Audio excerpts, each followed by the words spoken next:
दोस्तों, माना जाता है कि भगवान विष्णु जब चारों धामों पर बसे अपने धामों की यात्रा पर जाते हैं तो हिमालय की ऊंची चोटियों पर बने अपने धाम बद्रीनाथ में स्नान करते हैं। पश्चिम में गुजरात के द्वारिका में वस्त्र पहनते हैं, पुरी में भोजन करते हैं और दक्षिण में रामेश्वरम में विश्राम करते हैं। द्वापर युग के अंत के बाद भगवान श्री कृष्ण पुरी में निवास करने लगे और बन गए जगत के नाथ अर्थात जगन्नाथ। पुरी का जगन्नाथ धाम चारों धामों में से एक है। यहाँ पर भगवान जगन्नाथ अपने बड़े भाई बलभद्र और बहन सुभद्रा के साथ विराजते हैं। भगवान जगन्नाथ भगवान विष्णु के 8वें अवतार श्री कृष्ण को समर्पित है। पुराणों में इसे धरती का बैकुंठ कहा गया है। ये भगवान विष्णु के चारों धामों में से एक है। इसे श्री क्षेत्र, श्री पुरुषोत्तम क्षेत्र, शाक क्षेत्र, नीलांचल, नीलगिरी और श्री जगन्नाथपुरी भी कहते हैं। ब्रह्मा और स्कंद पुराण के अनुसार यहाँ भगवान विष्णु पुरुषोत्तम नील माधव के रूप में अवतरित हुए। दोस्तों, चलिए अब हम जान लेते हैं भविष्य मलिका में लिखित कुछ तथ्यों को, जो भविष्य मलिका की भविष्यवाणी में लिखित है। दोस्तों, भविष्य मलिका के अनुसार कलयुग के अंत में दुनिया भर में सनातन धर्म के प्रति चिन्ह मिलने लगेंगे। जल प्रलय, प्राकृतिक आपदाओं की वजह से कई पुराने गांव और शहर दोबारा दिखाई देने लगेंगे। भविष्य मलिका में बताया गया है कि कलयुग के अंत में न कि जगन्नाथ धाम बल्कि जितने भी धाम है वह सब पृथ्वी से विलुप्त हो जाएंगे। उनमें से जो भी जगन्नाथ धाम, द्वारिका धाम और रामेश्वरम धाम है वह जल की वजह से विलुप्त होंगे, तो वहीं बद्रीनाथ धाम भूकंप के कारण जमीन में समा जाएगा। दोस्तों, स्कंद पुराण में भी बताया गया है कि बद्रीनाथ धाम एक दिन अचानक लुप्त हो जाएगा और ठीक उसी समय थोड़ी दूरी पर नए धाम का उदय होगा, जिसे भविष्य बद्री के नाम से जाना जाएगा। हाल ही में बद्रीनाथ के मंदिर की दीवार में एक बड़ी दरार आ गई है। भविष्य बद्री नामक जो स्थान है वहाँ धीरे धीरे एक आकृति प्रकट हो रही है, जिसकी लोग पूजा करने लगे हैं। भविष्यवाणी के अनुसार जोशीमठ में स्थित भगवान नरसिंह की कलाई जब मूर्ति में से अलग हो जाएगी तब कोई बड़ी प्राकृतिक आपदा होगी, और जब नर और नारायण पर्वत आपस में मिल जाएंगे तब बद्रीनाथ और केदारनाथ जाने वाला रास्ता हमेशा के लिए बंद हो जाएगा। दोस्तों, क्या 2025 में कलयुग का अंत हो जाएगा? दोस्तों, क्या सच में कलयुग का अंत नजदीक आ गया है? क्या एलियंस धरती पर हमला करने वाले हैं?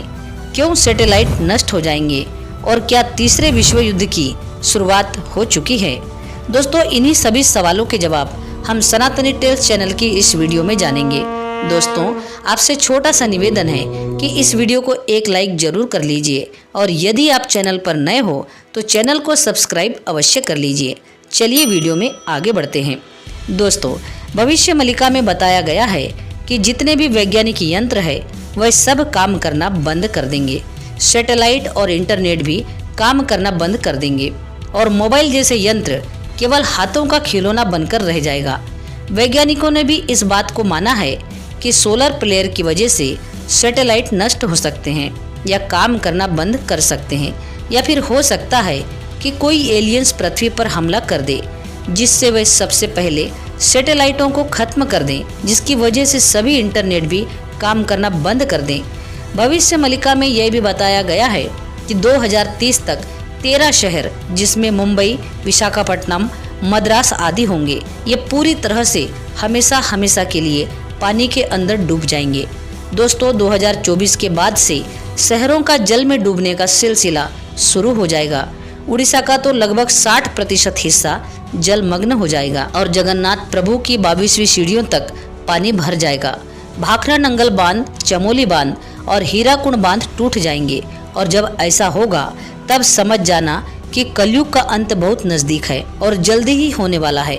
भविष्य मलिका के अनुसार बहुत सी जीवनदायिनी नदियां विलुप्त हो जाएंगी और पूरे विश्व में बाढ़, भूकंप, ग्लेशियरों का पिघलना, ज्वालामुखी विस्फोट और धरती की गति में परिवर्तन होना, ये सभी किसी महाविनाश के संकेत दे रहे हैं। इसी के साथ चारों धामों में भी कई बड़ी प्राकृतिक बदलाव हो रहे हैं। श्रीमद् भागवत देवी पुराण, श्रीमद् भागवत पुराण, स्कंद पुराण और नारद संहिता के अनुसार कलयुग के 5000 वर्ष बीत जाने के बाद गंगा नदी धरती से स्वर्ग चली जाएगी, यानी उसका स्वाभाविक प्रभाव बंद हो जाएगा।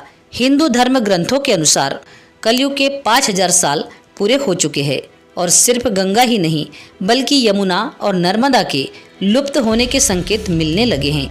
भविष्य मलिका के अनुसार यूरोप की लगभग सभी आबादी नष्ट हो जाएगी। कुछ समय के बाद अमेरिका भी पानी में डूब जाएगा। लोग कीट और पतंगों की तरह मरने लगेंगे और विश्व की जनसंख्या 64 करोड़ ही रह जाएगी। चीन तबाह हो जाएगा, रूस हिंदू राष्ट्र बन जाएगा। भारत का अंतिम राजा ऐसा होगा जिसकी कोई संतान नहीं होगी, वह एक योगी पुरुष होगा। भविष्य मलिका के अनुसार 2025 के बाद का समय एक विभीषिका के समान होगा। वही लोग बचेंगे जो सत्य और धर्म के मार्ग पर चलेंगे। उड़ीसा का अंतिम राजा एक बालक बुद्धि होगा। पुरी के अंतिम राजा गजपति महाराज होंगे।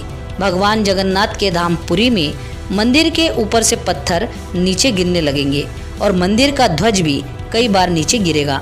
वर्तमान में गिरने और जलने की घटना हो चुकी है। दोस्तों, यह सत्य घटना है। समुद्र का जल स्तर इतना बढ़ जाएगा कि अंत में भगवान जगन्नाथ के विग्रह को दूसरी जगह ले जाया जाएगा।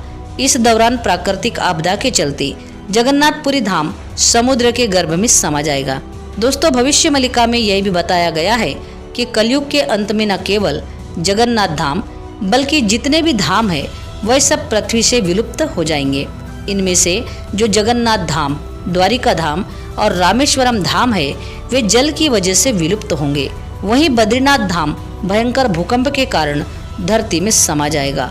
स्कंद पुराण में भी बताया गया है कि बद्रीनाथ धाम एक दिन अचानक लुप्त हो जाएगा और ठीक उसी समय थोड़ी दूरी पर एक नए धाम का उदय होगा जिसे भविष्य बद्री के नाम से जाना जाएगा। बुजुर्गों और शिक्षकों का अपमान होगा। वहीं पाखंडी लोग धर्म गुरु बनकर लोगों को छलेंगे। भविष्य में लोगों के मन में धर्म, संवेदनशीलता और प्रेम संस्कार खत्म हो जाएंगे। नेक और धार्मिक भक्तों का मजाक उड़ाया जाएगा। धीरे धीरे आस्तिकों की संख्या घटेगी और दुनिया आस्तिकों और नास्तिकों के बीच विभाजित हो जाएगी। इंसान व्यभिचारी हो जाएंगे। पुरुष का पुरुष से और महिला का महिला से अप्राकृतिक संबंध बनेगा। इंसान के घर पर जानवरों का हमला होगा। प्राकृतिक आपदाएं धरती पर तबाही मचाएगी। विचित्र महामारी और बीमारियों से जनता त्रस्त रहेगी। हवाएं लोगों को बहुत ज़्यादा परेशान करेगी। महंगाई इतनी ज़्यादा बढ़ जाएगी कि जनता सड़कों पर आंदोलन करेगी। दोस्तों, वर्तमान में यही सब कुछ हो रहा है। कलयुग के अंतिम समय में जीवन देने वाला सूर्य जीवन लेने वाला बन जाएगा। महागुप्त पद्म के अनुसार भगवान जगन्नाथ अपने हाथ में 12 हाथ की तलवार लेकर पूरी धरती पर भ्रमण करेंगे और समस्त मलेच्छ लोगों का संहार करेंगे। और जब सभी मलेच्छ लोगों का संहार हो जाएगा तभी कलयुग का अंत भी हो जाएगा। भविष्य मलिका के अनुसार भविष्य में धर्म ग्रंथों को कोई नहीं पढ़ेगा। लोग अपने कामों में इतना व्यस्त रहेंगे कि उनको धर्म ग्रंथ पढ़ने के लिए समय नहीं मिलेगा। और दूसरी बात, उन पर कली का प्रभाव पड़ने से वे धर्म ग्रंथ पढ़ ही नहीं पाएंगे। भगवान को कोई नहीं मानेगा और उनकी पूजा हमेशा के लिए बंद हो जाएगी। जगन्नाथपुरी के आमला बेड़ा में पत्थर गिरेगा। और दोस्तों, ये घटना वर्तमान में हो चुकी है। लेकिन चौंकाने वाली बात यह है कि ये पत्थर कहाँ से गिरा और कैसे गिरा, इस बात का पता वैज्ञानिक आज तक नहीं लगा पाए हैं। भगवान जगन्नाथ की मूर्तियों को रूस उठाकर ले जाएगा। तब 7 दिन और 7 रातों तक अंधेरा छा जाएगा और इसी अंधेरे में घूमेंगे 16 सुदर्शन चक्र। 13 दिन का पक्ष पड़ने से इसका प्रभाव कलयुग के अंत तक रहेगा, जिससे इस प्रभाव के कारण भगवान को कोई नहीं मानेगा। आसमान से उल्का पिंड गिरेंगे और पूरी दुनिया जलने लगेगी। और फिर सफ़ेद घोड़े पर चढ़कर भगवान कल्कि आएंगे और दुष्टों का संहार करेंगे। भगवान कल्कि का जन्म संभल ग्राम में होगा। दोस्तों, संभल ग्राम उत्तर प्रदेश में भी है और उड़ीसा में भी है। भगवान का नाम चक्रमणि या चक्रधर होगा। उनके पिता का नाम विष्णु ऐसा होगा और माता सुमति होगी। ऐसा युद्ध होगा कि गंगा से लेकर गोदावरी तक रक्त ही रक्त बहेगा। और फिर कली राक्षस का अंत करके भगवान कल्कि एक नए युग की शुरुआत करेंगे। अंत में इस घोर कलिकाल से बचने का तरीका यह है कि व्यक्ति को वेदों की ओर लौट आना चाहिए और हर समय, हर घड़ी, हर पल भगवान का नाम संकीर्तन करके खुद को सुरक्षित रखना चाहिए। दोस्तों, जो व्यक्ति धर्म से विमुख होकर रहेगा वह कहीं भी कभी भी अकाल मृत्यु को प्राप्त होगा या हर समय दुखी और संकटों से घिरा रहेगा। आपसे निवेदन है कि आप अपने पूरे परिवार सहित भगवान की आराधना करें। दोस्तों, वीडियो कैसी लगी कमेंट में जरूर बताना और साथ ही कमेंट में जय जगन्नाथ अवश्य लिखना। वीडियो पसंद आई हो तो वीडियो को लाइक, शेयर और सब्सक्राइब अवश्य करना। पूरा वीडियो देखने के लिए आपका बहुत बहुत धन्यवाद।